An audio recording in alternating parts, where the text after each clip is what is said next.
రేపు ఉదయం 9 గంటలకు ఒక బిగ్ న్యూస్ వింటారు. ఏంటి ఆ న్యూస్? ఆంధ్రప్రదేశ్‌కు పెట్టుబడులను ఆకర్షించడమే లక్ష్యంగా ముందుకెళ్తున్న కూటమి ప్రభుత్వం మరో కీలక ప్రకటనకు సిద్ధమైంది.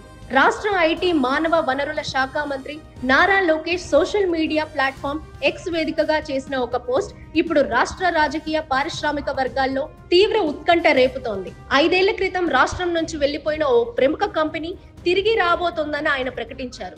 2019లో కొత్త ప్రాజెక్టులను నిలిపివేసిన ఒక కంపెనీ రేపు తుఫాన్లో ఆంధ్రప్రదేశ్‌కు తిరిగి వస్తోంది. పూర్తి వివరాల కోసం ఉదయం 9 గంటలకు వేచి ఉండండి అని లోకేష్ తన పోస్ట్లో పేర్కొన్నారు. బిగ్ అన్వీల్ అంటూ చేసిన ఈ పోస్టుకు #InvestInAP, #ChooseSpeed అనే హ్యాష్ట్యాగ్లను జత చేశారు. రాష్ట్రంలో పరిశ్రమలకు వేగంగా అనుమతులు ఇస్తూ పెట్టుబడులకు స్వర్గధామంగా ఏపీని తీర్చిదిద్దాలన్న ప్రభుత్వ లక్ష్యాన్ని ఈ హ్యాష్ట్యాగ్లు ప్రతిబింబిస్తున్నాయి. కాగా 2019లో రాష్ట్రంలో ప్రభుత్వం మారిన తర్వాత పలు కంపెనీలు తమ కార్యకలాపాలను నిలిపివేయడం లేదా ఇతర రాష్ట్రాలకు తరలి వెళ్లడం జరిగిందనే విమర్శలు ఉన్నాయి. ఇప్పుడు కొత్త ప్రభుత్వం అధికారంలోకి వచ్చిన తర్వాత ఆగిపోయిన ప్రాజెక్టులను పునః ప్రారంభించడం, కొత్త పెట్టుబడులను ఆకర్షించడంపై ప్రత్యేకంగా దృష్టి సారించింది.